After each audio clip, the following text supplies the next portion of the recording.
Okay, so we're back. I'm going to answer another round of questions.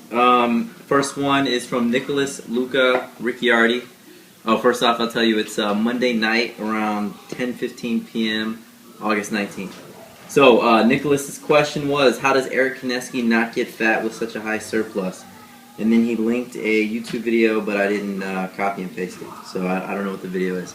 But here's the thing about a caloric surplus. Or a caloric intake period is it's not, you can't always say it's a surplus, you can't always say it's a deficit because your body is constantly changing and adapting to what you do. Plus, if you're working out harder, then obviously you're burning more calories, or if you're doing cardio. So a deficit, a set number of calories is not always a deficit, it's not always your maintenance, it's not always your surplus, because it's always changing, it's fluid. So why doesn't Eric Kanevskiy get fat? I don't know. A lot of people probably want me to say he's on steroids. I don't know if he is or not, but he's going to be at WWE. At least that's what he told me he wanted to get into. So eventually he'll probably use drugs if he's not already. And to me, I don't care. It doesn't matter to me.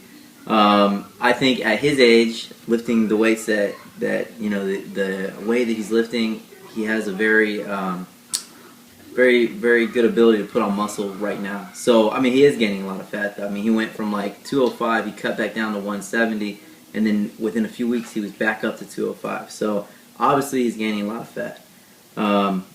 Yeah, anyway. So, number one, I don't know how much his surplus is, and number two, he is gaining fat, but he's also gaining muscle. Alright, second question. Chris M. says, firstly, you need to update your outro to include pics of this season. That's true. My outro is terrible. Question, what was your personal highlight of the season and why? I would have to say, I had a couple different highlights, but the first one that really meant a lot to me was winning the overall at the NGA Folsom, the novice overall, because that was my original goal the whole season. And then they were allowing people that had won the overall of the open bodybuilding to hand out trophies. And so Jeff Alberts had won in the past, I believe in 2009. I could be wrong about the year, but I think it was 2009. So he ended up giving me my trophy for winning my class. And then when I went out and won the overall, the trophy was huge, and that was it. Like I did it. That was the culmination of my season. And then also, you said pick one, but being on stage in the open class at the Muscle Mayhem also was just an amazing accomplishment, because I had only planned to do novice, and then, not just being on stage, but having good condition, being as lean as I was and prepared as I was, and, I had to overcome some adversity as well. So the whole thing, it just felt great. So that moment was also very special to me. So there you go. Louis Pintor asked, what is the best training split when cutting or bulking? I'll keep that really brief. I think when you're cutting, you should stick with heavier weights, because it doesn't make a lot of sense to do a ton of hypertrophy, because you're not going to grow, you're not going to gain any muscle. So when cutting, I would say do more strength training.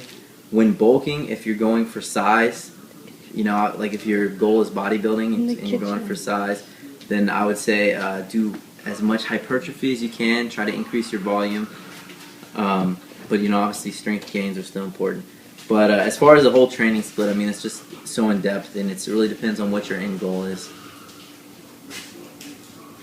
Kool-Aid Man says, what's your opinion on the effectiveness of programs such as 5x5 and Windler 5-1 for bodybuilding? I don't know. I don't have a lot of experience with different programs. Prior to contest prep, I was basically on my own split, which I liked. And then during contest prep, I was on a variation of push-pull legs that Jeff Alberts kind of set up for me, with alternating hypertrophy and strength. But the progression scheme was similar to 5-1, I've been told. So I think that's very effective. Now that my calories are going back up, I'm on my own routine, which I'll explain more in depth later. But it's like push-pull legs, but also has an overhead press day in there. And I definitely think a progression scheme is important. I think logging your lifts is important. So basically, if you're increasing the weight from week to week and you're writing down what you're doing so you can keep track, then you're going to get results and progress as long as you're progressively overloading and you have calories to accommodate growth. Kyle Brubaker says, any plans or thoughts on going to the juice side of bodybuilding down the road, or will you be 100% natty forever?